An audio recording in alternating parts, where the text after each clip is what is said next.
The work the SAG Foundation is doing is enormously important. From the up-and-coming actors to the veterans like myself, the foundation is here to help all of us. As fellow artists, we've all been there. It's crucial that we remember where we came from and help out however we can. For over 25 years, the SAG Foundation has been the industry's best-kept secret, and we're out to change that. As natural storytellers, it's great that we have the opportunity to give back through the children's literacy programs. A disaster like Sandy really brings it home with how crucial the SAG Foundation is. Their donation drive helped so many people in need. The seminars and workshops are crucial. Working together is what makes us better. The SAG Foundation is a nonprofit organization that relies solely on donations to keep these important programs free for everyone. The SAG Foundation can't do it alone. We need you. If you need help, ask.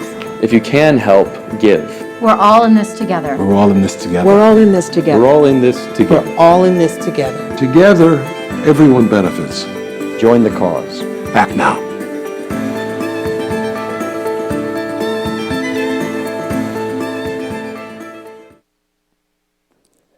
Good evening again. Welcome to those on the live stream. My name is Dennis Baker. I am the LifeRaft Program Director. Thanks again for coming in the audience and being here in person. We appreciate that. A couple things we'd like to announce. We are trying to be social media savvy. So we are on Facebook, facebook.com/SAG Foundation. twitter.com/SAG Foundation. A couple of hints, you maybe get some information before those important emails go out to sign up. So follow us there. But the third and most important is youtube.com/SAG Foundation. For those in the house right now, say you hear something the panelist says and you're like, oh, I didn't write it down, or they talk too fast. Immediately after the event, you can go home, go onto YouTube and watch it. So that's something that we try to do for the people here. So like us, follow us, save us, whatever you do on and all of those. And if you can't get to events, we will, as much as possible, try to live stream things on YouTube and then on our website. So please go and check those things out. Lastly, we are a nonprofit, and so again, we function on grants and donations. So think about how that works is every seat you sit in for every event, whether that be LifeRaft, Conversations, CAP, it is $16 that it costs us. So if you can give $5 a month, give $1 a month. Sometimes when we have cash, drop a couple bucks in the cash or go online and donate and click on the donate button. You're gonna get the best deal in town, and it gives us a chance to maybe then do more events. I guarantee someone will write on one of those surveys, more CAP events. Who would like to see more CAP events? Raise your hand. For those watching, that's a good portion in the room. The way we do more CAP events is if we have more money, because more money equals more staff, which equals more events. See how that all works, the math that way? So the way that that happens is if you kind of chip in as you can and start giving as much as you're taking. Another way to think about it is this way: we do have financial assistance. We did things like Superstorm Sandy. By giving $5 a month, you might help the person next to you pay their phone bill and be able to then pay their rents. Things like that. So another way of thinking about it, of trying to help out when you can. If you do need help, whether you're on the live stream or here in the audience, there's ways that we can help you. Give us a call, and there's a kind of a system you have to go through to see if you're eligible. But don't be afraid to ask, because that's a part of the reason why we're here tonight. Does that make sense? Are you ready to hear about some great improv and sketch comedy teams? Yes. So this is a part 2 of a 3-part series. So we have our moderator back to continue with us. So please give a hand to our moderator, Susan Isaacs. Hello. Good evening. Come on, folks. Thank you for those of you who are back for a second time. I'm Susan Isaacs. I'm an actor, a writer, and a comedian, and I teach screenwriting and sketch comedy.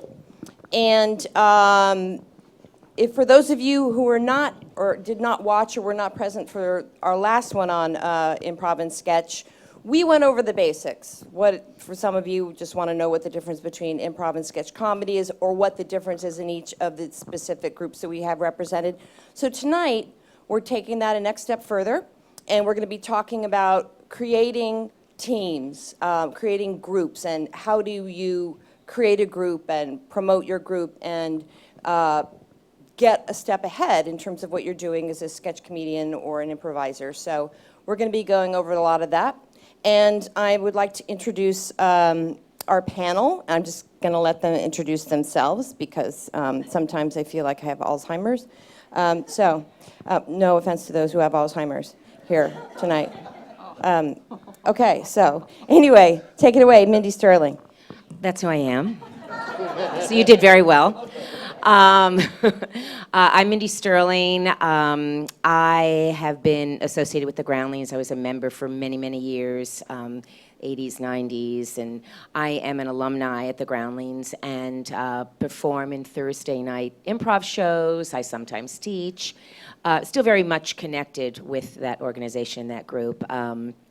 And I'm a mom of an 18-year-old who just graduated high school. Woo! That's it. Sweet. I am not that 18-year-old who just graduated. My name is Colton Dunn. I am a comedic writer and actor, and I've worked with a number of different theaters, most notably the Upright Citizens Brigade Theater, which is here in Los Angeles, and I started in the New York Theater. But I've also worked with groups like Comedy Sports and Chicago City Limits, Second City, and Boom Chicago, which is a theater in Amsterdam. Professionally, I write for Key and Peele, and I've written for wrote for Mad TV and wrote for Nick Swartzen's Pretend Time. There's nothing funny about that one. But and then I act in things. I play people who are bad at their job. I'm Heather Ann Campbell. I'm a comedian, writer, actress. Like Colton, associated with a bunch of different theaters. Whoa! He must be from a bunch of different theaters. Somebody just screamed or sneezed. I perform weekly at Upright Citizens Brigade here in LA, but I've performed at the Groundlings and IO West and Boom Chicago also in Amsterdam. I have a monthly sketch team called The Midnight Show that performs at UCB. I teach through Miles Stroth's independent class experience thing. I teach in the Miles Stroth cult. I have written for a couple different shows. I was a writer for Saturday Night Live. I currently, and Cartoon Network's Incredible Crew. I currently write for Fox's upcoming show called ADHD, and I will also be on the new Whose Line Is It Anyway on CW. Thank you. Thank you. And following that, I'm Gian, Molina. I've also been associated with a bunch of theaters. I actually started with Heather at Ultimate Improv many years back, and then I've been through the Upright Citizens Brigade, and I currently perform weekly at the Improv Olympic West here. I've created a number of nerd-based comedy shows that I've been taking out of the comedy scene and into more like conventions and stuff. I also coach, and I once wrote for a YouTube guy who fired me after 2 weeks. He didn't accept any of my sketches, and they were hilarious sketches. So yeah, that's me.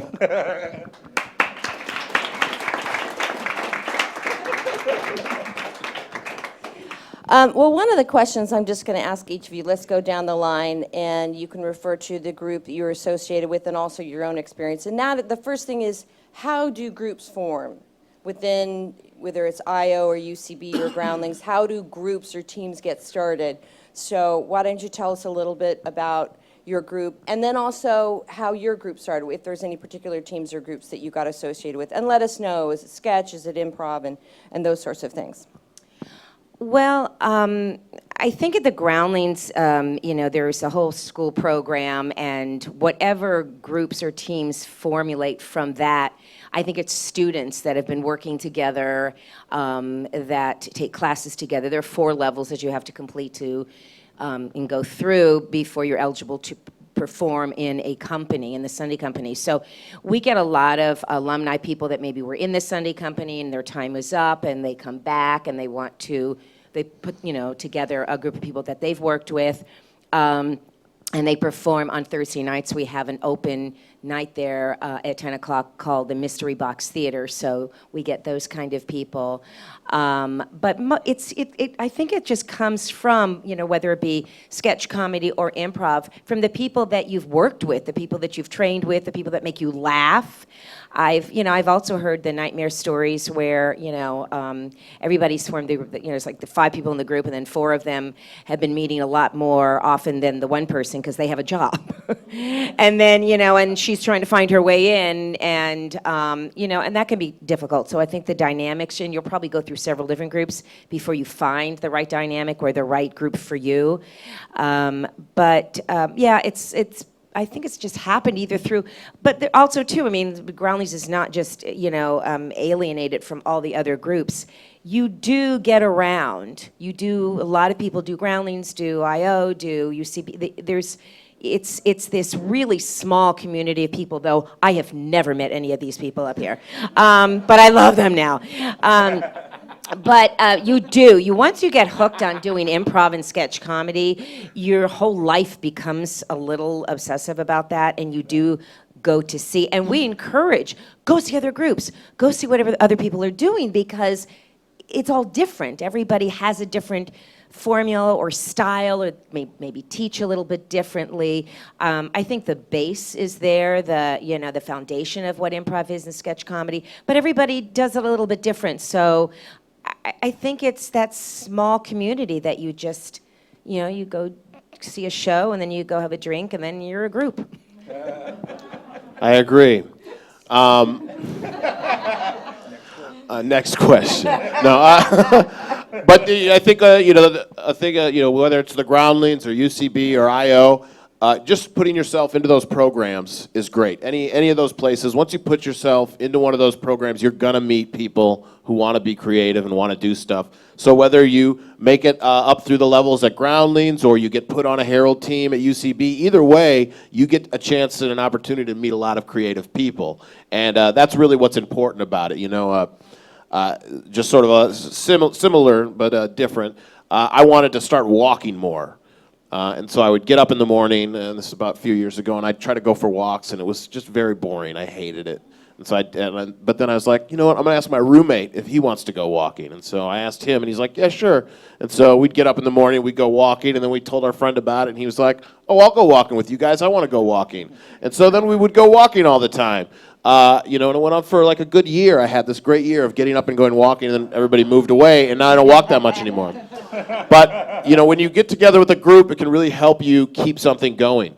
So even if you meet some like-minded people at work or anywhere, you go, hey, let's just get together and work on stuff. I think, just as being humans, we're really good at that. We're good at working and solving things together. A lot of times as artists, we feel like we just got to be alone and figure it out in a room somewhere. But if you reach out, make a connection with somebody, and decide to just be a group and do it, it'll work. A great place to do it is to go up through the theaters and work your way up through there, or just hang out at shows.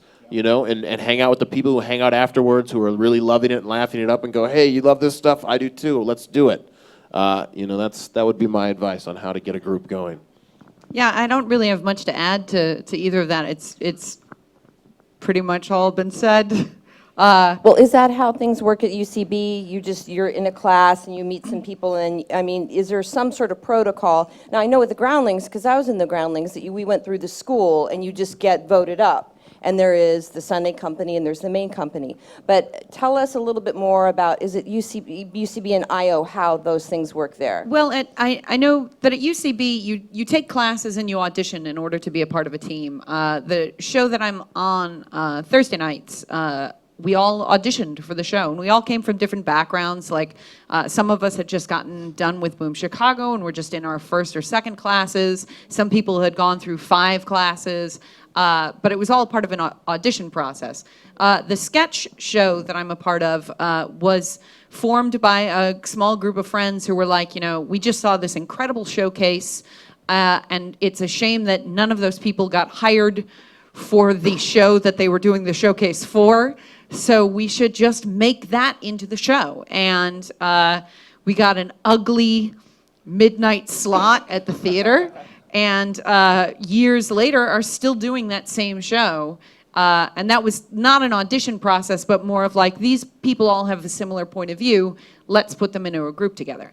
But yeah, I mean, my piece of advice would be, don't just subject yourself to one theater. Like, go to all of them. None of the theaters are better than the other theaters. I mean, some of them are, but none of them are. And you can learn something from each of those places, and you're going to find people, and you'll end up seeing those people again at other theaters. Those people you will know your entire lives. Like, people that I met at Ultimate Improv in like the year 2000 were people that were at the 20th anniversary Boom Chicago reunion with me. And it wasn't all, everything just keeps braiding together. I didn't get to go to the reunion, all right? Okay, I was working and I couldn't go to the reunion. Thanks for bringing it up. I didn't know about it. Yeah, well. I mean, and another thing, I mean, like, what's cool is that all the theaters, they all teach something different. So if one just doesn't fit your personality or your comedic style, you can find out which one is best suited for you. Maybe Groundlings is best suited for you. Maybe the community at IO is best suited for you, or the UCB. But also, in addition to the main theaters, there's a really huge independent community where, sometimes, let's be honest, sometimes classes are really expensive. And some of the theaters offer an internship, but there's only like 1 or 2 slots. I've met people that have gone to these indie shows and have met and formed teams out of that, sometimes never even touch the IO or the UCB stage, but they're performing weekly. They get a coach from one of these theaters and they rehearse and are getting everything out of it for pennies on the dollar, and still being a part of the community and still getting a lot out of it. So if you research the independent community, a lot of the shows are free or less than $5, and you can be a part of it, and you can really plug yourself in, and then eventually, if you feel like this is something that you want to keep pursuing, then make the investment to go to IO or UCB or Groundlings and continue from there. Well, that's a good, that makes me think of the fact, okay, so let's say you've gone up through the school and you've met people. Talk about these slots that they're available, because you say that there's independent communities. So what do? You just go like book like the midnight show at the Hudson Theater? Oh no, that's expensive. Or the Complex. But for those of you who can tell me more about how do you get a slot at IO? I assume that you have to have been on a team. If you're in an independent group, how do you go about finding a slot at a theater? Well, I'd like to actually go. My very first team out here was a group called the Shanley Seven, and there wasn't. It was back before IO had their theater. It was back before UCB had a theater, and the only place you could perform was the Hudson. And so we had a summer of fundraisers in order to rent the space. If you're hungry enough to find a space, there are spaces everywhere in this city. And if it's it's a newly opened theater like the Clubhouse, or or you're just putting up sketches at Not Too Shabby, which is a sort of an open mic sketch show at UCB, there's definitely places to book. You might not get a weekly run, but the more exposure you give your material, and it's always about your material. If you get a group together and you don't know anything about improv and then you do a terrible show, then that's going to be the thing that people remember you for. But if you write a great sketch and you put up that great sketch, people will remember it. Well, for Not Too Shabby, do you have to have been or currently part of UCB, or you can just be like 5 guys show up and go, yeah, we got a sketch? For that show, you do not have to be part. You can just go and sign up. And I think most of the theaters do have a night or time set aside to sort of open up and bring people in to check things out. So I know at IO they have the Loft Theater. The Loft Theater where they do other theaters shows on top of the main stage. Yeah, and like Heather was saying, there's a place called the Clubhouse that does is a purely a place that only puts on other theaters. It offers workshops that are put on by the people who do the workshop. Sort of a very communal type theater, and then you have places like the Complex where you can rent a space, for not very much. And, you can either go, you know what, let's just rent the space and pack it and make it a free show and get everybody to come and we, give them beer and we'll have a great show for the night. But it's, like Heather said, you can find space out there to do the show if you want to do it. There's not a drought of spaces, especially when it comes to, comedy, sketch, and improv in Los Angeles right now. There's a very large scene out there and a lot of people who are putting up shows. How does the ranking procedure go at IO and UCB? As you said, if you do a great job, how do you get invited to do a weekly? Just explain the process of how those things work. Did you say ranking? Like a ranking. I think just like is how there like a leaderboard? like Heather has a show at the 2 a.m. UCB that is a Thursday night show, but originally it was a Herald team. So they performed on what was it, Monday nights? Yeah, it was like every few Mondays because there were a bunch of different teams in rotation. And after years and years of doing the Herald night, eventually we were invited to just have a slot at the theater and have sort of been doing this very long run at UCB. All improv or sketch? It's called Last Day of School, and that's an all improv show. And Heather and I were on a team called Roberto Alomar that we won. There was a show called The Cage Match where it's like two improv teams kind of go head to head. The audience votes for their favorite team, and then the winner keeps going on week to week and performing. And we did that show for like 17 or 18 weeks, and then we got asked to do a show, and then we started building our house and our numbers, and that's how we were allowed back at IO. And eventually they just allowed us to do the show, and we were doing a show that we built from the ground up at iOS. And there was, and even speaking of like a show like Cage Match, what was the other IO team that like won a whole bunch of cage matches? Like, and it was just some Convoy dudes. was one, and Convoy, Cup of Tea. Convoy is like a great example of a Henchman. team that did like a number of cage match shows at IO, and then they started doing them at UCB, and then a lot of the members joined a Herald team at UCB, but then they also have continued to do their show. So if you perform, it pays off, eventually. So if you work hard and you put on a good show, I think the biggest advice is just get up wherever it is. Wherever you can get up, get up. Just like when you look at stand-ups and what they do, they just get out there and they get up as much as they can, and that's how they get good. And that's sometimes where sketch performers and improvisers slack off, is we want to sit around and talk about it and sit around and write the sketches, and we don't want to get up. And it takes a little bit more work. You can't just walk in with a notebook and go do it. You kind of have to maybe have some props and get a group of people together. So it takes a little bit more work, a little elbow grease, but it's worth it to do. Let's talk about building a show and how you build a show, the actual content. Obviously, with Groundlings, you write sketches, submit them, and they're either approved or not, or rejected. But talk about creating and building your strengths as an improviser. When you talked about building a show, were there certain techniques or games that you played? How did you go about building that actual show, the content of it? Well, I guess for me personally, there's a couple of different types of shows that I've done. Sketch shows, I wrote them. The few sketch shows a couple sketch shows that I've done where it was just like my own show. I just wrote a bunch of dumb sketches that I wanted to do and like brought people in to do it. But then I've worked in other groups where it's more of a, you write your, sketches with other people. I think the process as far as writing, is always a good idea just to finish your sketch. That's the first thing.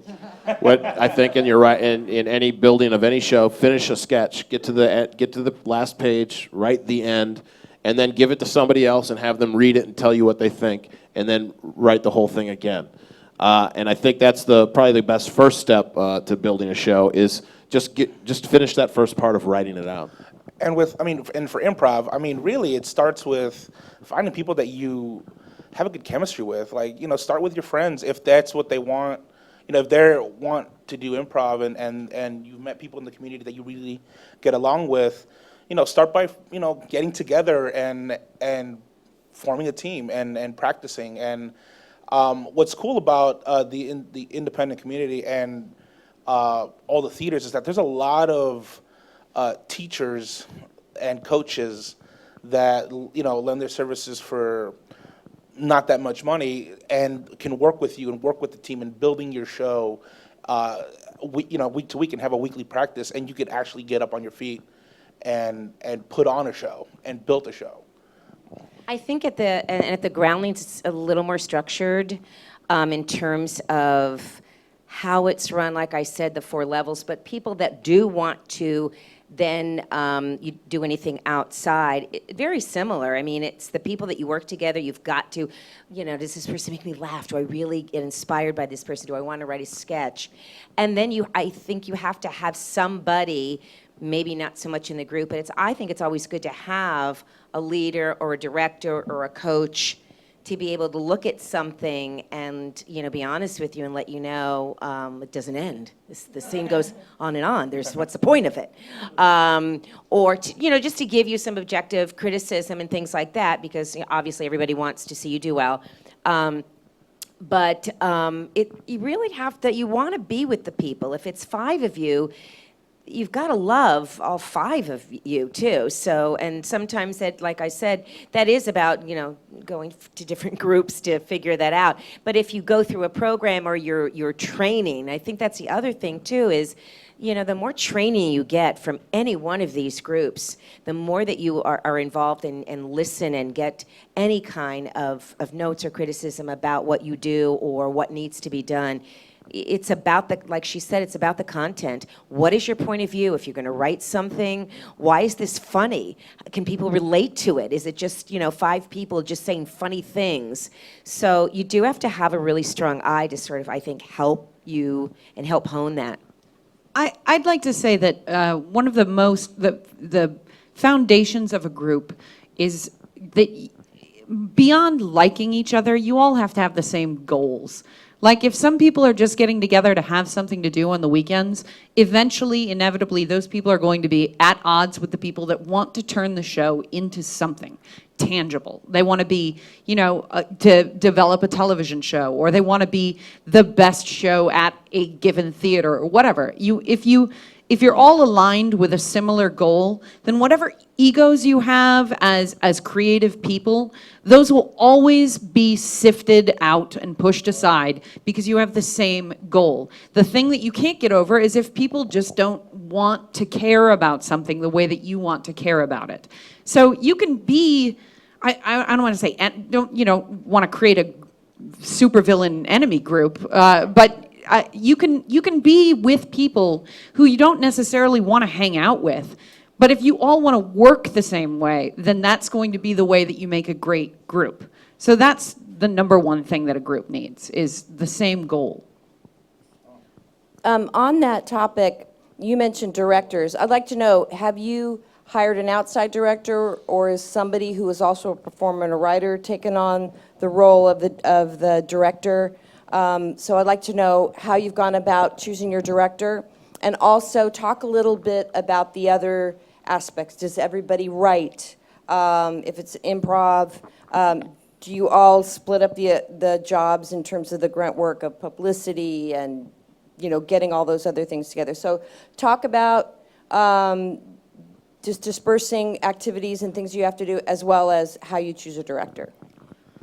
Well, I think you want to get a director that you either know, worked with, have heard about, you like how they work things, and they have to understand what you're doing and why you're doing it and like she said, what your goals are. And then I think in terms of, you guys can probably know more about it because you do a lot of the extra stuff, that you do all have to take part of doing the PR or getting the people to the theater and making sure that if you're doing sketch, that there's, do we have a table? Do we have, costumes, or whose wig can I borrow? So like anything, it's like, like improv. Improv is all teamwork. Good improv is just all teamwork, and that would be the same with sketch comedy. So finding directors, you could get someone from another place, but I think you have to, I don't know, I would like to know who that person is or seen their work before I, approach them. Yeah, definitely. I think getting a director is good, and that Someone outside the performance group. Or somebody outside of the performance group is good. Sometimes, but I mean, there are people out there who like to write and direct and do those kind of things. And again, I think you boil it down to if that goal is in, if that's okay with you or that works for your goal. I think someone needs to maybe take a pill or, all right. There was a beeping. Beep, beep, beep, beep. Oh, yeah, for those streaming it, there's beeping. It's someone's Casio going off. But another good thing, and something that, more recently that I've seen people utilize here in Los Angeles is a producer. And I've seen it work a lot for people who are putting up stand-up shows, and some people who are even putting up sketch shows like the Midnight Show, where they bring somebody in who actually takes up I'm going to handle helping getting the promotion going, and I'm going to handle trying to book things and get props. Just somebody who's there to handle that position. If you are a comedy writer, a lot of times you're not the best person to get the props. It's like you'll be like, oh, they'll get it. It's a gun. They'll get it. And it's like, no, they don't. It's not. Doesn't look like a gun. And so it's good to have somebody there. Not just the director who's sort of looking at artistically, but even the idea of a producer. And luckily in Los Angeles, you have a lot of people who want to be producers. And so that's kind of when I first heard about that, kind of coming from New York, I thought that was the craziest thing in the world. I was like, who would ever just do that, and not even really get paid, but just be like, I like to produce things.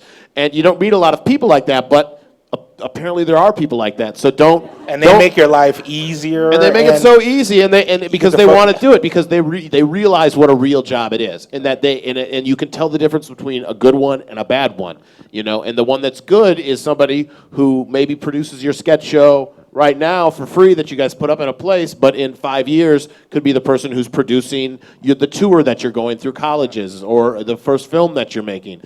So it's good to even at that very bottom area of like, oh, I'm just going to start putting up a show, and maybe you guys get a little groove going. Get a producer that can really help. And I mean, and if let's say you can't find a producer, or you're not, you haven't been introduced to one, your team or your group has to take responsibility.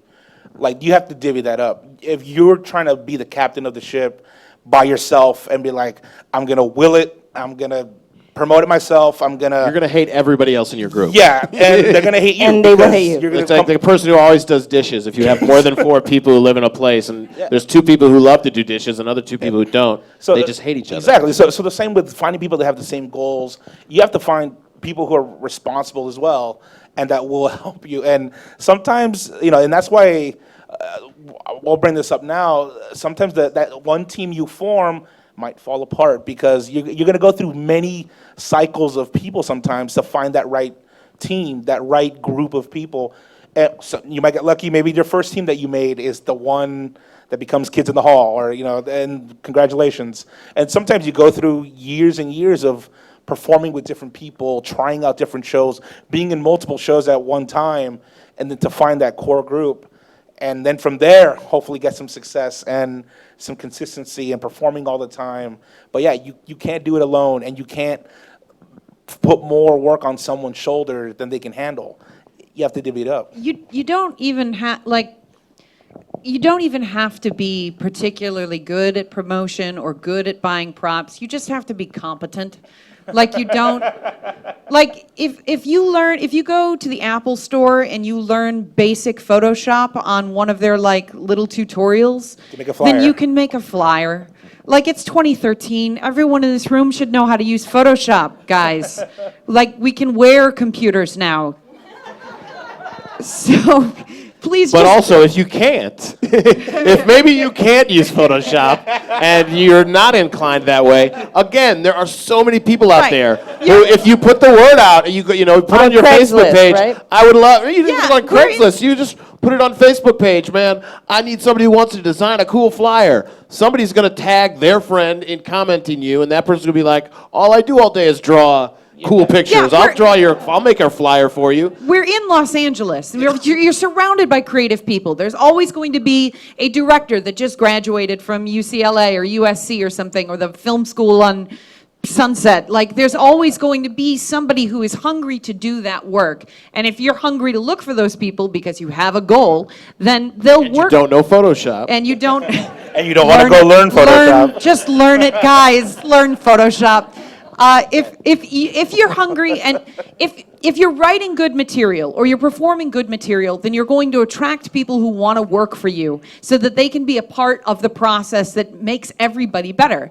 Like, if you write a good video, you're going to get a director to shoot it because they're going to want to be the director who shot your funny video. But you have to have the content first. You can't just go up and be like, hey, I'm looking for a director because I got this kind of idea about a banana. No. And no, then you're not going to attract the kind of people who are hungry to work. You have to have the content first. Let's talk about conflict and resolution of conflict. Heather, you mentioned, sometimes working with people you don't necessarily get along with, but if your goal is similar. Maybe you've got a horror story that you want to share? Or we're being streamed. No. I mean, sure. I should mention, are you like a bad story about an improv group? Anyone you want to trash right now? No, like, one of the things that does come up with creative people and people who have a very specific goal is, how do you deal with conflict? How do you deal with difficult personalities? I can remember a few from the Groundlings. Do you want to tell us? Well, I learned I did not understand the concept of upstaging until this one actor kept walking behind me. And I'm like, why is she doing that? It's like, oh, so I'll turn my back to the audience. So it ended up being like a war of like Brecht, we're just going to do it like Brecht and we're not going to look at each other. And I also remember, depending on who the teacher was when it was going through school and who the director was, authority flows down from the head, or shit rolls downhill, as they say, that if the person in charge isn't loving what they're doing or excited about it, or if they're unhappy, it affects everybody. You see that on TV shows, when you work on TV shows or any sort of group. And you're not gonna like everybody. You're just not going to, It's basically, the blacktop. It's like, school recess. It's like everything is like that. So how have you, if you have any horror stories, you can change the gender or their hair color. But if there's something you'd like to share that maybe has a point, Sure. like in terms of... I have a story that could fill that requirement. All right, so I was on a Herald team at Improv Olympic, and this Herald team was made up of a number of very creative people, and it had a couple of alpha males in the group. I being one of them, but I was younger, and then a couple of older, sort of alpha male guys. And then there was this other guy who was just a weirdo. And so as we were doing shows, after the shows, it'd always be, oh, that was a great show, that was a great show. What about the weirdo? And, the group was kind of like, yeah, that guy's so weird. But he was a weirdo that got laughs. He's very funny, and I thought he was funny. But, sort of what happened was, sort of the two guys who were kind of the leaders of this group sort of just decided that they kind of had it with this weirdo because he was just too weird for them. And, they didn't want to deal with it. So a couple of the other people in the group, were sort of, did not have opinions. And they just didn't care. And so they were like, okay, well, if you guys don't want him in the group, we won't, let's kick him out of the group. And there were a couple of people, it was me and a couple of the other, and then the last two people in the group. And we were like, well, maybe we should give him another chance, or, why don't we, try to, maybe we talk to him a little bit. And so we decided we're just going to talk to him after a show. And so again, this is a bad idea already. Right there, it's a bad idea to do that without some sort of moderator. Without bringing, I have a friend who's in a group right now, and she was having a problem with one of the other performers, and they couldn't resolve it. And one of their other friends just said, hey, why don't you guys just both, let's set up a time where we'll come and I'll moderate you guys discussing your differences. That's a huge help. So a director who's directing your group, or just a friend who maybe knows the people to moderate, it is a winner. You know, I know it feels cheesy and dumb, and yeah, well, I just want to have it out with them. A moderator will help so much, and it helps alleviate a lot of the emotion that gets involved in that. We did not have one at this meeting after the show. And so, you know, we have a couple of, you know, everyone has their post-show drink, and they're like, oh, we're all going to go up and, you know, up to the booth, we're going to talk. So we sit down, and they're like, look, and I'm not going to say his name, but like, you know, one guy's like, we all have a problem with you. Oh, no. Listen, we didn't all have a problem with him. You two guys have a problem with him. We're supposed to talk about it, so now you already we all have a problem with you. And he's the kooky guy. And so his response is, you know, what are you talking about? He kind of goes off a little bit. And so then, you know, a couple of other people like me are like, no, well, it's not that we all have a problem with you. We just think maybe, you know, we don't have the same goals, or, you know, just trying to like talk it out. Like maybe we can find some common ground here. But basically, you know, peddling because none of us, the three of us, don't want to be there. It's just because these two guys want to do this. You know, and so then what was supposed to be a talk basically ended with this guy just standing up and going, well, then I fucking quit, and walking out. Sorry, I swore. Sorry, I swore. You could, sorry about that. That was a quote, though. That was a quote. That wasn't something that I said. If you had children in your live stream, what are you doing with your children on live stream? The weirdo said that, not Colton. The weirdo said that, not me. I was like, don't shut the front door. And he storms off, and we all felt horrible. You know, even the guys who wanted. But you got what you wanted. No. Well, I didn't get what I wanted. I didn't want this guy out. Those two guys wanted the guy out, but even they felt horrible about how it all went down. You know, and so he's Charlie Kaufman. And that man went on to be Charlie Kaufman. You know, the thing is that that was a wrong way to approach the issue. We had an issue with somebody in the group, and you know, we basically, you know, did the group of birds that just start pecking one bird to death. And so we, you know, everybody kind of gathered in and jumped in on it. We should not do that. You bring in your director, bring in a moderator to talk about it if it's that big of an issue. You know, I also realized at one point I was in a group where I was like, I'm not having fun with this group. It's not really vibing. I'm out. Right. And I quit. I just quit and was like, I'll go try to join another group. You know, so it's okay to leave groups and to have groups break up. That's going to happen. Yeah. But what you really want to try to do is be careful with people's feelings. And when you're dealing with a group, just know that group mind, you know, we've all been there where a bunch of us all have a problem with that one person. But if you can try to put yourself in their position, that's 5 people who are angry at them, and they're just trying to be themselves. So that's always why it's always important to just have a moderator there to, you know, at least it could have ended with, all right, well, we won't work together anymore, and we're all okay with that. Right. Instead of some guys yelling a swear word and walking out. Any other? I have the first sketch show I ever did was a 2-man sketch show, and I won't say this person's name either. But like we kind of put a lot of work on ourselves, and we tried to do a full show, just the 2 of us with props and everything, one guy helping us in the back. And I did my 50%, and he didn't quite do his 50%, and we did everything wrong. We got the director just for the final dress rehearsal, and at that final dress rehearsal, this director finds out that we're not prepared at all. A sketch was still being written, and we go up in 45 minutes, and it's not good. And I'm seeing this guy just kind of fumble around and not have everything prepared, thinking we gave each other responsibilities. I brought my stuff. Now you're telling me at the last minute, in 45 minutes, we have to get everything that you didn't get, that you couldn't tell me ahead of time. And we ended up having a half-assed show, and we really don't work together anymore. And I just kind of ended it. Look, man, you put me in a weird situation.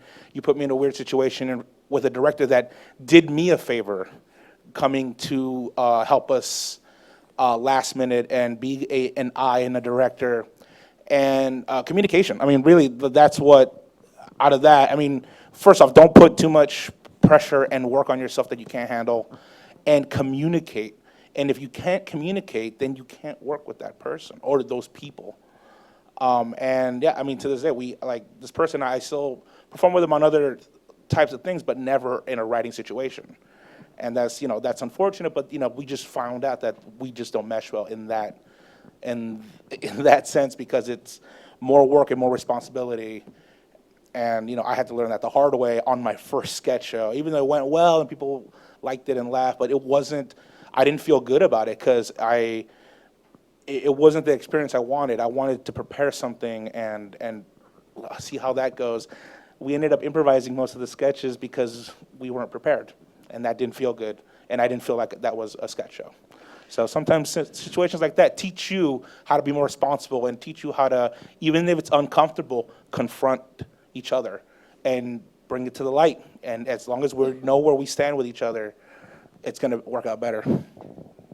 These are some real nightmare stories, and I've never experienced anything like them. My groups have been well-oiled machines. Should you live in a house with your group? You Is that a good idea to have everybody from the same group move into a house together? I think it's maybe the best thing that a group can do is all move into the same ant-filled turn-of-the-century house. Koreatown? Are you in Koreatown? In Koreatown? Are you- No. is that- We were up. Center of Hollywood. Yeah, Center of Hollywood. Beautiful. The ants weren't there because it was Koreatown. The ants were there because they couldn't keep anything I clean in don't. the house. I mean, like turn of the century. Never experienced what Colton has just mentioned. It was beautiful and has always been beautiful in every group that I've always worked with only the best people. Okay. I want to move to some of the questions now. I didn't mean that about Koreatown, but there's all these beautiful, old, turn-of-the-century houses, why and you there's said always that? a With group ants. of comedians Oh, living in a house on Wilton or something like that. That's You just go exactly- down, they're all there. And the Korean neighborhood's like, oh man, the neighborhood's going down. Yep, and it's because of us. Yep. Okay. This is a good question. This is an age-old question. Do you ever get writer's block, and what do you do to overcome it?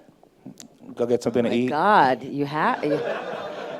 Yes, all the time. Just go walk around, take your mind off of it, and then come back to it. I have the opposite. I'm not kidding. I teach a class about sketch writing, and on day one, I tell my students, writer's block is a myth. Writer's block is something that somebody told you once because they were too lazy to write their sketch.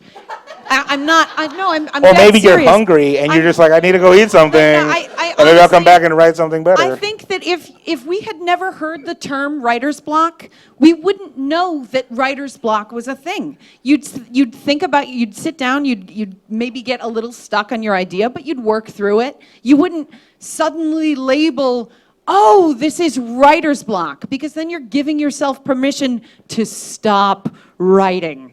And I think that if that isn't working for you, write something else. And if that's not working for you, write something else. Like, sketches are only 3 pages long if they're the right length. So, like, if you get blocked on the first page of one sketch, just write a different sketch. Like, it's like gonna be about a banana in a hat. Like, it's sketch comedy. It does not have to be brain surgery. Like, put 2 funny sounding words together and write that idea. But don't tell yourself you have writer's block. Because if that's the case, then invent a new thing that's like writer's paralysis. And that's something writers get where they can never write again for their entire lives. If people said that, people would be afraid of writer's paralysis. But that's not a thing. So neither is writer's block. It is now. It's very true. I definitely agree with Heather on that. That you don't have to give. I do not agree that you should go get something to eat. Yeah. I'm sorry, Gian. How about a drink? But we can get a drink. A drink as long as it's one, and you're over 21. I agree that having a drink or do it. Maybe if you like run in place and just oxygen, you get a lot of oxygen in yourself. Anything to affect your mind state can help sometimes That's with that. exactly what I was going. But I said it earlier. Finish it. Just finish it. Yeah. Even if your finish is dumb, finish it. and then it's over, and then you go back and you read it and you go, that ending was dumb. I've got a better idea. I know how, when you go see a movie and the movie's horrible, you have all these great ideas on how the movie could be better, right? That's right. Well, that's because some other idiot finished it. And so now you can just walk in and say that it's great and what you would do. So just finish it. There's a sketch that is on air and is now sort of a sketch that we do a lot of on Key and Peele. And I didn't have an ending for the sketch. I didn't know what the ending for the sketch was going to be. I just knew these guys were getting really excited. And so the ending of the sketch is them exploding. I went, they explode. I had no idea. I handed it in thinking maybe they'll give me notes on a better ending to the sketch. And they didn't. They went, we love it when those guys explode at the end of the sketch. Like, okay. So just finish it. Just finish it and say the end. And then come back to it. And if it's not good, it's not good. If you really can't finish it, try to write something else. If you're not going to get to it, then don't beat yourself up over it. Go, oh, well, you know what? I'm not going to write something. I'm not going to beat myself up. I'll go get something to eat. But don't get something to eat because you're hiding from your writing. No, that's not what I meant. Two things that I tell my students. Give yourself permission to write crap. Yes. Just say, it's going to be crap. It's going to be crap. So here I'm going to sit down and write the crappy sketch that's in my head. Because a crappy sketch on paper is one step closer to a good sketch. The other thing, get a timer, set it for 5 minutes, and just write a bullet list of all the things you do want to write that you're not writing. Getting yourself in okay, that thing, it's just a word or a phrase or a sentence, and you'll probably, and then when the timer goes off, choose one, set the timer for 10 minutes, and just go ahead and write, even if it's just stream of consciousness ideas, if it's a graph, it's a blob, and there's these little ideas. But that way, the timer helps you sit down to write. And also, if you've got other people who want to do the same, do it together. Because when you're sitting down, even if it's just another person, the amazing stuff that comes out of that, and try to write longhand. I don't know for you, unless you grew up, composing thoughts on an iPhone, you're probably going to get a different part of your brain by using a pencil or a pen. So give yourself permission to write crap and set a timer and write a list. Because then when you say, I don't know what to write about, just go to the list. And then let yourself, those are two things that I tell students in terms to get over that. Okay, this is something, how can I make myself or team stand out when marketing or auditioning? Well, learn Photoshop. You learn that. How can I learn it? Auditioning individually, or what do you mean? Well, let's just keep it to the group, to like group dynamic. How can I make my team stand out when marketing? Something that helped me out and is to make your show an event. So if you are putting up your own show, like I've recently started doing like nerd shows. Like I do an improvised Doctor Who show where we do an improvised Doctor Who episode, and we've gotten people who just love Doctor Who. Some people aren't really in improv audience, come to see just for that, just because like they're interested in Doctor Who, and then eventually they're like, oh wow, they get introduced to this art form, and then they start telling their friends, and you build an audience that way. I do the same thing for a D&D kind of show where I put improv to D&D, and that's how I found my way to make an event. So sometimes, finding a way to stand out is just making your show an event, and not just calling it a generic improv show. Maybe there's something special that you do, or if it is a sketch show, maybe a theme of a sketch show, something that in your poster or flyer that you make on Photoshop, you're telling the audience, hey, this is this kind of show, come to it, come check it out. Yeah, I think it's the style, or it's just a man and a woman. We've got, there's that kind of a thing. Just all the show or all the scenes have something to do with relationships or dating, or so find something that people are craving or can identify with, or wacky characters, but I think a theme is really, really interesting. To stand out, so that in the title of it. Because visually that's all they have right now, and then once they get there, you've got to have the content and to get that. So you do have to because there's a lot of groups out there. So it's true. How do you make your group different? Well, hopefully your point of view and the people that you attach yourself with are different enough as well, so that you're not just mainstreaming the ideas, or we've done that before, but what is it that, and that's one of those things where you can sit and either you find someone that is so different looking or a different style that you guys can create with, or, see what's out there and then see what you can do that's not out there. Yeah, find a gap. For every sketch that makes it into a show, how many don't? And this is for Colton and Heather, but I guess anyone can. Mindy, you've also done with that. For every sketch that makes it into a show, how many don't? And are there comedy ideas or themes that you enjoy returning to? Well, there are a lot of sketches that don't make it, and in the Groundlings, you do put up. You can, a group can be there with a director from 6, o'clock at night until midnight, and everybody puts up sketches, and basically the director just will say. I mean, I would always use the phrase, not while I'm still living, but with a smile. But so, and I always say to people, and sometimes you get to put them up and then they try them out and they don't work, and I try to tell people, it's just 3 minutes of your life, let it go. I mean, it really is. It's just one of those things where, okay, or maybe there's an element of it that worked. Oh my God, I loved that one part, but everything else is sort of falling apart, or it doesn't really connect, or da-da-da. So, the idea is to just keep going and to keep putting it out there and to keep supplying new ideas and great things, or what can I say from that? But you don't want to be so married to a 3-minute sketch that it destroys you. But certainly a lot don't work.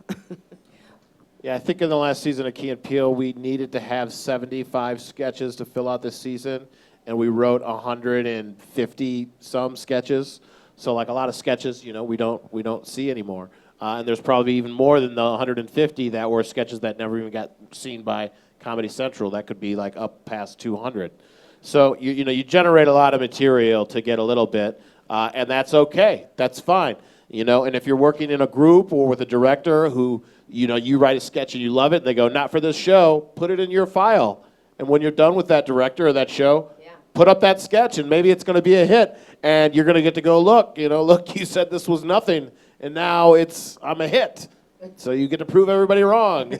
Put it in your prove everybody wrong file. It's really fun. It's really fun to look back at sketches that you wrote that did not do well, and go back and you see it differently. Yeah. You can see maybe why they might work now. You could see what the flaw was that maybe you didn't see at the time. On the extreme end of this spectrum, the show I wrote for last year on Cartoon Network, Incredible Crew, was a sketch show. And each week each writer had to pitch 50 to 60 ideas. It was just the pitch meeting, where it was like 2 or 3 quick sentences about your idea, was a 4-hour process of just the pitching. And then every weekend, we would all go off and write anywhere from 20 to 60 pages of material. That show had something like 450 sketches in 12 episodes. And for the show, we wrote something like 700 sketches. Stop scaring them.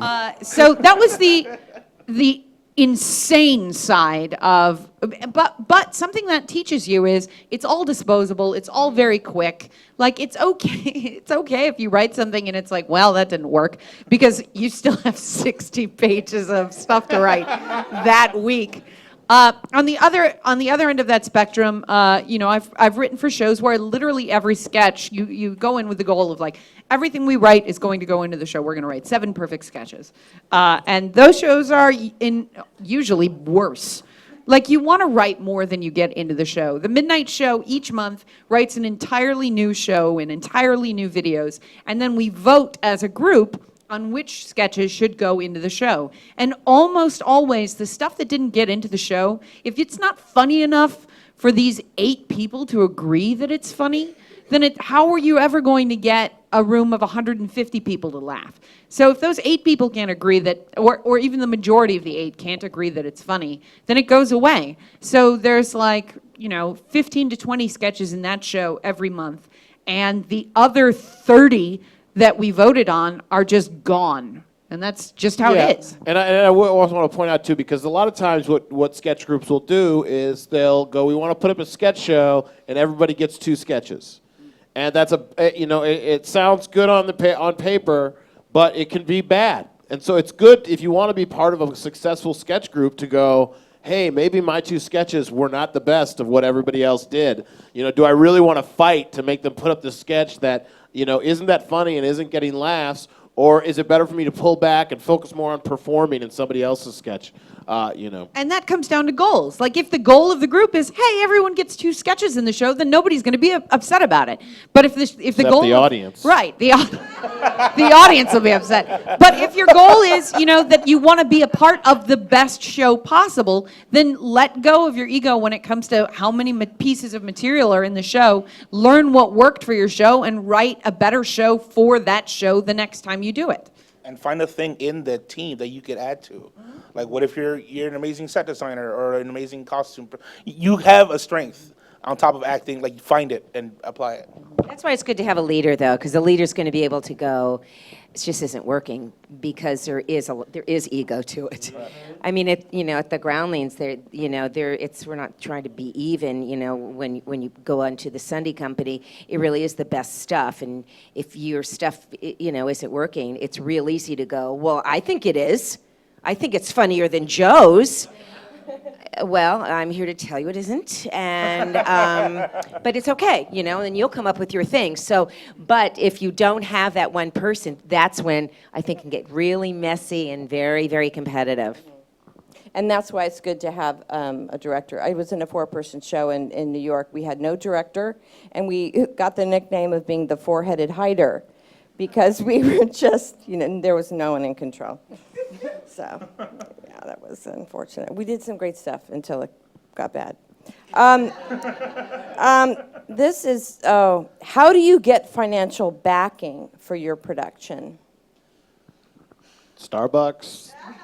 Get a job! Get a job! And when you go get something to eat, pick up an application. Yeah, I don't know. I mean, that's a... Kickstarter! Yeah, I don't know Get if a producer, you want like to you start said, right? Nobody respects I think that. if you get a producer that'll work. That might help with some of that stuff. But yeah, when it's, getting into monetizing it, I think is kind of something that's way far down the line. And if that's what you're thinking of to get into doing sketch comedy, like that, you're way ahead of yourself.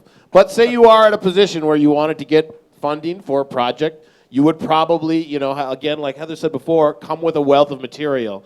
You can't just show up and start asking people for money because you have an idea about a banana sketch. Like even on Kickstarter, you have to, show something that you're doing. There's another site that's called Indiegogo is another raising site where I think you can raise money and you don't have to get your goal. You'll still get the money. And there's another one called, what is it, when you're a patron or Patreon, or it's a lot of YouTube people use it. And it's one that people will pay you, you donate $1 for every video made. So if that person says, I'm going to make 1 video a month, and if you donate $1, it'll be great. And you have to, you make a video that month and you get that person's $1. You can't make 100 videos in the month. You could set a limit or something. So there are websites out there that help for crowdsourcing. But other than that, your own pocket, your own pocket and your own, Robert Rodriguez made El Mariachi, for nothing, and it gave blood, and so you got to struggle on your own. The money comes when somebody shows up and sees your show and then wants to give you money. But when you're just, kind of doing your own shows around town or whatever, it's a little tough to get funding. Yeah, when it comes to making videos for your sketch group, all of you have in your pockets an HD video camera on the back of your phone. And that equipment, 20 years ago, was hundreds of thousands of dollars. And you can shoot something that looks amazing using your phones. You don't need to beg for money. You need to just have a good idea, film it with your iPhone, edit it on the... I think iPhones have little editors in them now. And also there are apps you can buy for $1 that edit. There's nothing you need money. If you need to make blood, buy corn syrup and food dye. Like that because the midnight show goes through a lot of blood in our sketches, and eventually we just started stirring it. There's nothing that you need to spend money on to make something funny. If you have an idea that requires CG, write it and put it in your file for when you have a job at a TV show. And until then... Or again, this is Los Angeles, or you meet some guy who wants, there's tons, you go online, you can see tons of people's fake, movie trailers. And these guys are amazing CG artists who are looking for work, and they would love to put something. The director for Key and Peele directed almost all the Midnight Show videos, and that's how he got the job, because the stuff that he did at the Midnight Show was so great, and he did it with no budget that we were like, yeah, we definitely want this guy. And we have no budget, but I feel like our stuff looks pretty, well budgeted. So. Yeah, that's Peter Atencio, and he was a phenomenal director, and he joined up with us just because he liked the material, and he liked continuing to work with us because he liked the material, and we gave him a certain amount of freedom, like, oh, I want to make it this way, and he's like, well, I have this idea for, turning it into kind of a Western, and we were like, okay, let's do that, because he was the director, and he brought something to the table. Il Gatto? Yeah, Il Gatto. Oh, I love that. Il Gatto, look it up. So yeah, I mean, there's always if the material is good, then somebody will attach themselves to it. And you don't need hundreds of thousands of dollars to do it. And you could just use your phones. You can also get like a real cheap, little green screen kit, I think at Best Buy, if you really do want to do something, and then just go and get stock footage later, so you have no excuse. But yeah, basically, you're doing it all for fun and for free until someone comes along. And if you've got a really great idea together and you can do crowdsourcing, but have something that people are going to want to, like there's a gimmick or there's a theme or something, and have your stuff together. Don't waste that, because you can't just crowdsource all the time. Yeah. I haven't done it yet because sure, I've thought about, would it be great to do this? I'm like, whoa, don't do it until you really want to do it, because I've had friends who have had multiple crowdsourcing things, and it almost feels like it's just scams at this point. I'm like, I'm just gonna come up with an idea, and these idiots who are their Facebook friends are gonna give me money. Yeah. I had to crowdsource to get these boots, Give it up for those boots. Yeah. All right. Thank you, husband Larry. I crowdsourced my husband for these boots. So, this was already partly discussed, but it says, how many schools should I train out? I think we said just as many as you can. And should you list them all on your resume with the teachers?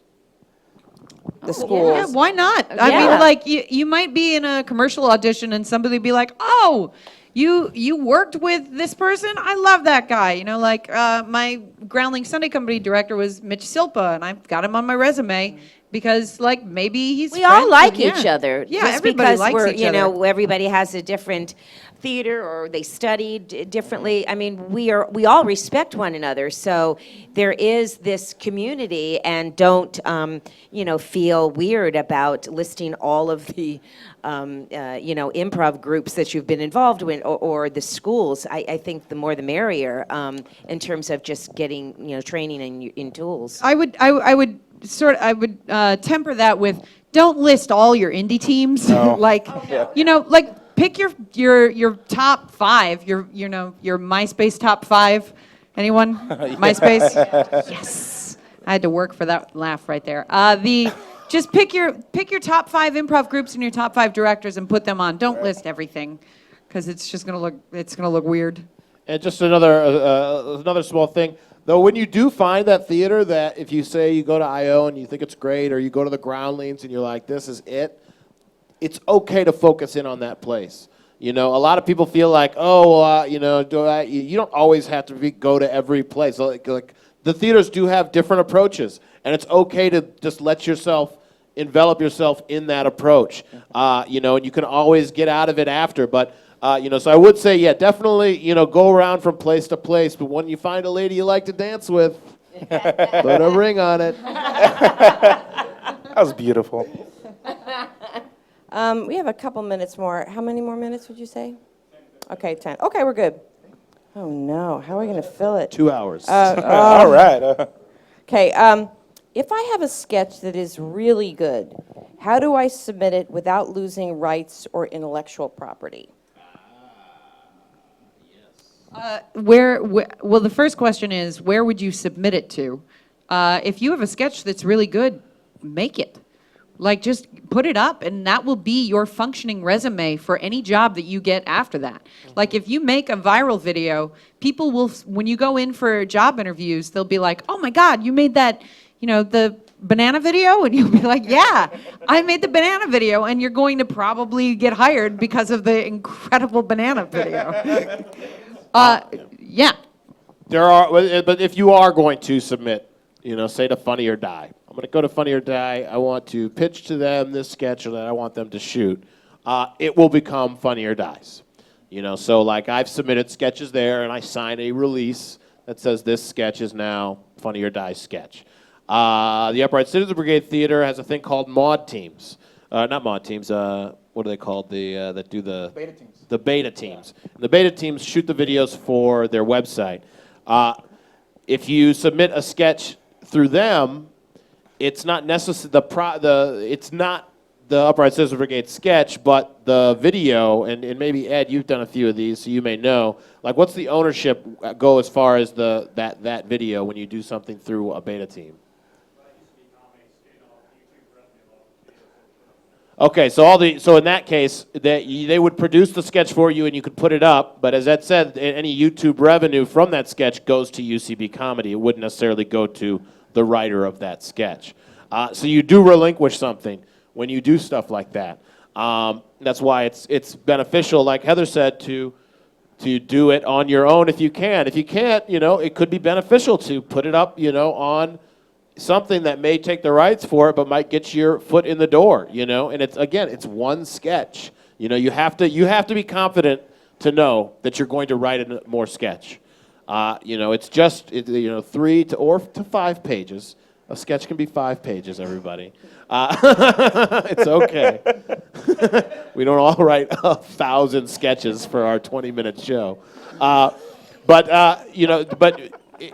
So yes, you will lose some of that stuff, and I don't know at the Groundlings how it works as far as the owners. I know at Second City, the stuff that they do at Second City is property of Second City, and so like when characters would show up on SNL, there would have to be sort of an agreement that Second City comes to with that actor that character is going to appear on Saturday Night Live. So it's not the actor's sketch. In other words, if I wrote this sketch at the Groundlings, it's mine. It's not the Groundlings. There we go. Yeah. So that's there. Yeah. So the difference that would be a difference between, say, the Groundlings, and Second City might be different now. I'm not sure, but back in the day, like something like Wayne's World, there had to be an agreement made between Second City and Saturday Night Live because that sketch was performed by other actors and performed on other stages. It wasn't necessarily just a sketch that he did. Get a good entertainment lawyer. If you're submitting material to a show as a writer, put it in, submit it to the WGA. You can do that electronically through Final Draft. I also encourage you to, if you have something, you're not going to do this for one sketch that's 5 pages necessarily, but any other body of work, get a U.S. copyright on it. Don't do the poor man's copyright. Submit it for anything. Because if you were ever to go into a lawsuit over it and they lose, then they have to pay all your lawyer's fees if you've submitted it by copyright. Get the book, The Writer Got Screwed by Brooke Wharton. The Writer Got Screwed, but didn't have to, is the subtitle. The U.S. copyright provides the added incentive that if you have the U.S. copyright on it and they know that they've taken it from you, they know if you enter into a lawsuit and they lose, they have to pay all of your court fees. So, yes.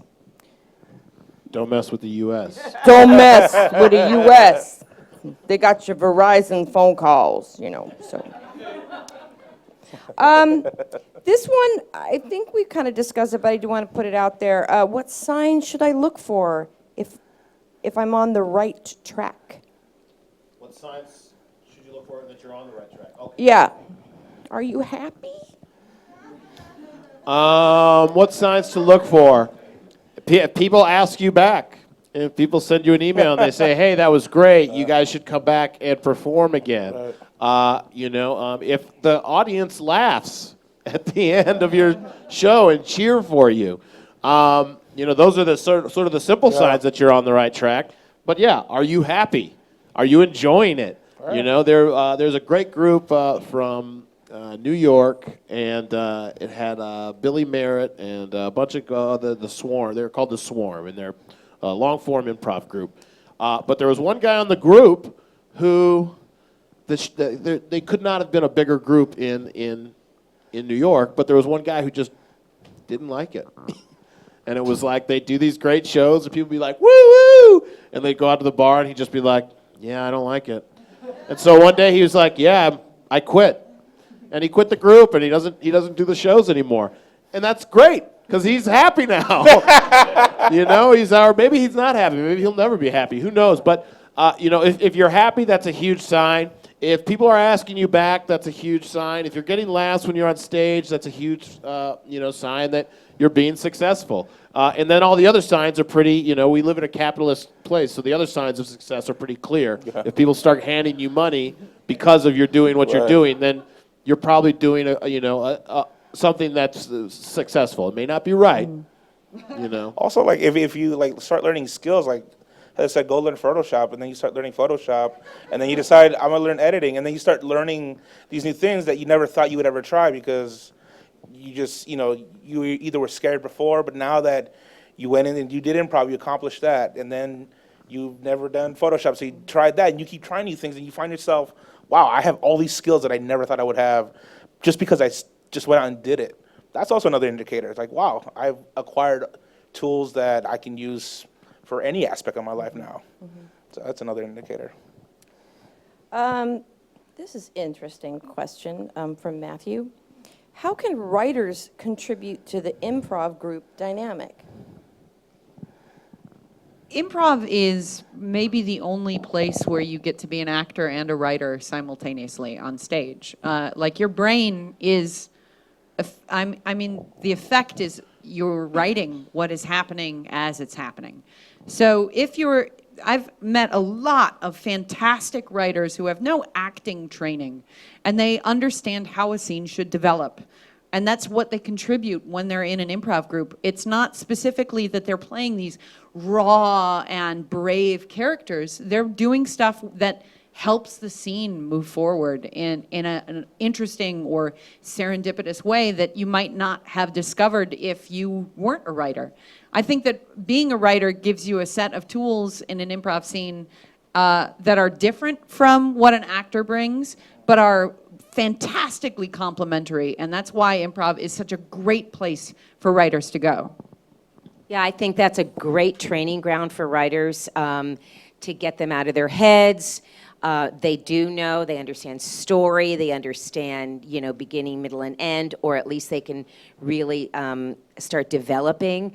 But, you do have to watch that, because stand-ups, too, are used to working alone.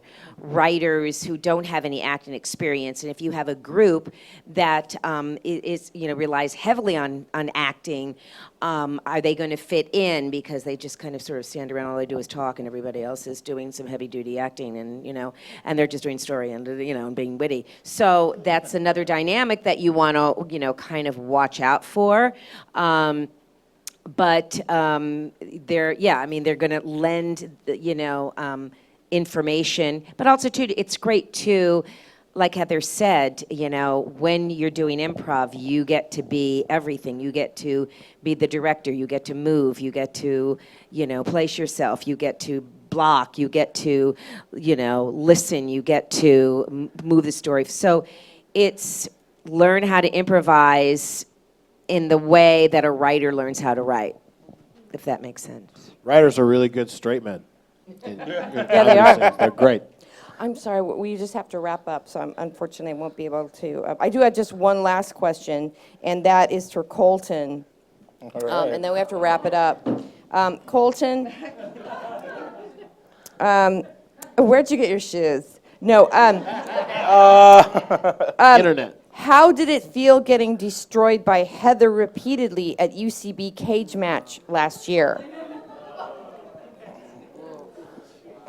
How did it make you feel? Well, say who wrote that. Well, one, I can't answer that question because we didn't get destroyed. We lost by, I believe, 2 or 3 votes on that show. And I think it was only the one. Did I play you more than once? I remember one incredibly close show that you played where Miles and I sat backstage and thought, this is the one where we lose. Yeah. Because you were having such a phenomenal show. And I'm amazing at what I do, so you can ask your questions and write things on papers, but I'm up here with a microphone doing my thing.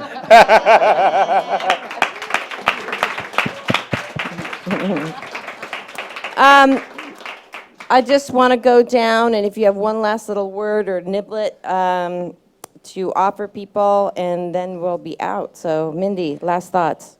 I can't tell you how much fun it has been for me to sort of grow up in the world of improv and sketch comedy, and I see people get into it for the first time, and if it's just one class that you ever take, I think in any one of these programs, you will have and learn so much if you give yourself up to doing that.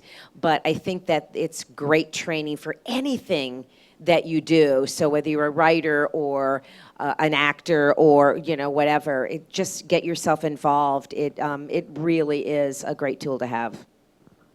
Get on stage. If you're an improv group, sign up for as many of the satellite independent shows as you can and get up on stage. And if you're a writer, just finish it. Finish what you're writing, rewrite it. Yeah, if you're unhappy as an actor or a writer, start producing work, and you will be amazed at how much better you feel just from completing something. It will make you happy, and then you'll be like, oh, I was unhappy because I wasn't doing anything. Do stuff, and then the happiness will follow. And try to have fun, enjoy yourself. I mean, it's, when you learn a skill like improv and go into it, it's a lot of fun. Like, really enjoy the new skill that you're learning and the new people that you're meeting. And again, as you grow, and if this becomes a part of your acting career, or if you want to be going into writing, just enjoy the roads, and with the trials and the tribulations and the success, just see how you grow as a person and just enjoy it. Enjoy it. Life's short, so well, thank finish you, your everyone. sketches. And thanks for coming. Thank you for tuning in online.